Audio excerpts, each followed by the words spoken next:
Another beautiful morning here at Bear Lake. Amazing sunrise is going to be here in a few minutes. But on the beach where there's going to be hundreds of people here in a few hours doing their recreating and boating. But yeah, look at that. It's amazing. So yeah, it's been a nice trip to spend a few days here, get out of the heat from southern Utah. But during this trip I've thought a lot about vacations and the people trying to escape from their everyday life and what they do every day, which is good to an extent.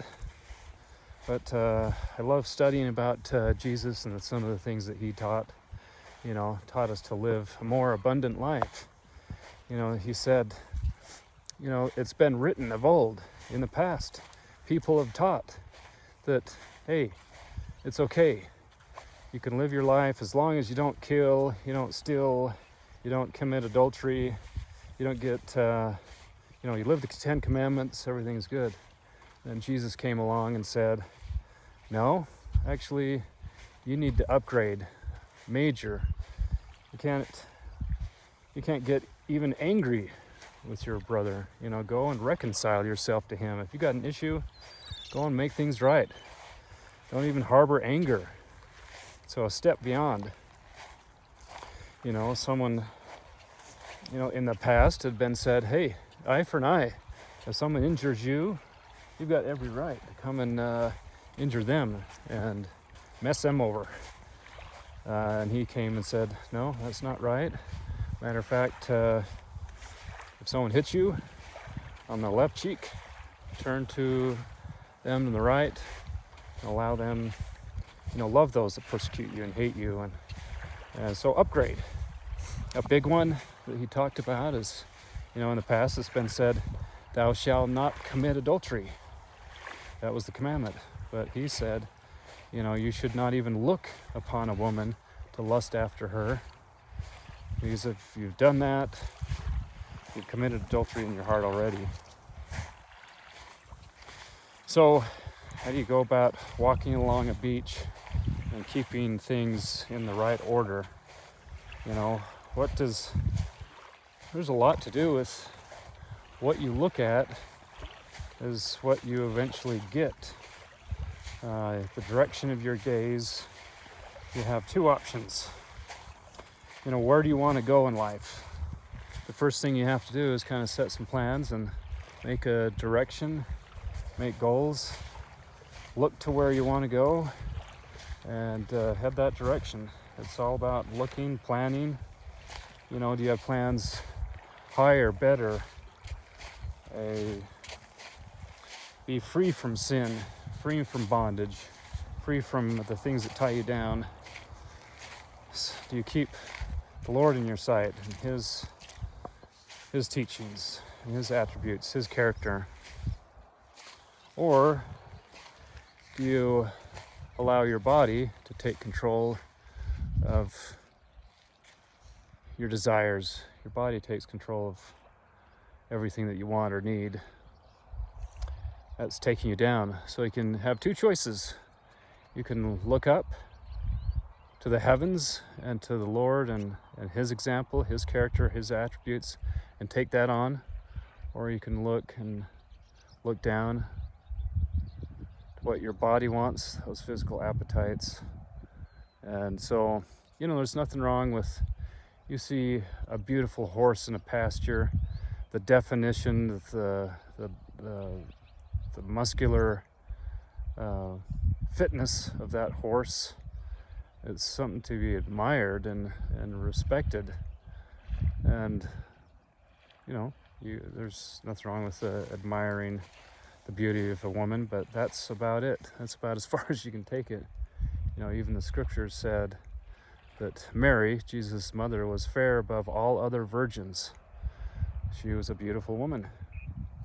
But that's about as far as you take it. You take it any further. I mean, if you walk down the beach and you've got eyes looking at women like what you would want to do with them, then you've stepped across the line where does that path take you? To frustration, to continued thoughts, unrestricted, ungoverned thoughts take you into paths that lead to very bad, inappropriate actions. It all starts with the thoughts. You govern, you control, you direct your thoughts. You can't always control exactly all the thoughts that enter your mind, but you can control if they stay in the direction you want your thoughts to take. I was thinking a lot about that. Years ago, I took a motorcycle class at one of the community colleges. I was getting a motorcycle license, and to help do that, I took a class, and they taught you a lot of things. And one of the things they taught you is how to corner a motorcycle. I've ridden bicycles for a long time, before that, but motorcycles a little different, so I thought it'd be helpful. But there were some very interesting things that were taught that I think have direct application to what we're talking about. When it comes to cornering a motorcycle, how is that done? As you approach a turn, you slow down, number one. You don't want to slow down in a turn.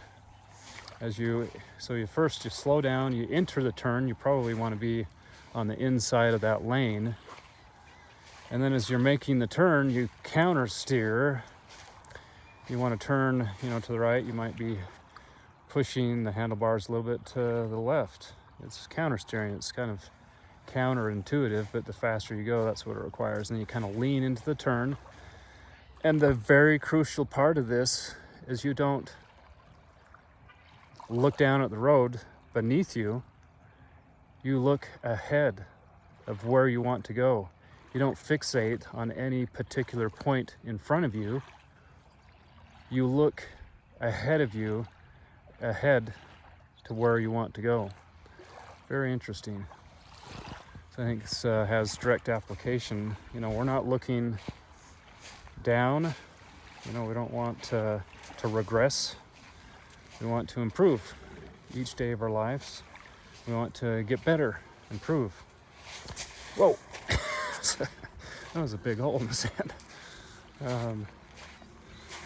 Anyway, so I thought that was direct applications. You want to have goals in your life that stretch, improve you, and setting your sights on what characters or attributes does the Lord have, or people around me that I think are very admirable, that I can kind of reflect and become better. So another example, I've spent a lot of time at the gym trying to improve myself physically. And one of the exercises you can do at the gym is a squat. And one of the first things they teach you if you have like a gym class in school is how to properly squat without injuring your back. I don't do a lot of squats anymore. It kind of hurts my back even with a weight belt, but there's a proper way to do it. But as you go into the squat position with that bar on your back, the first thing you want to do is you come out of that pocket, out of that hole. You want to drive. And the first thing you want to do is look up, directly up. Where you look is where you go. I think that's very, very applicable to our lives. So, nothing good comes from looking at women on the beach or anywhere else lustfully. That woman comes and goes. She has no intention of having a relationship with you. Why have an emotional, mental relationship with her? Move on. Don't let that distract you. Continue focusing. Put your focus where it should be. Focus that brings happiness, peace, and joy, not one that leads to death and destruction. So focus on him, reflect his character, pick up his attributes, and fill your life with good things, things of joy and happiness. Don't focus on things that degrade you or those around you.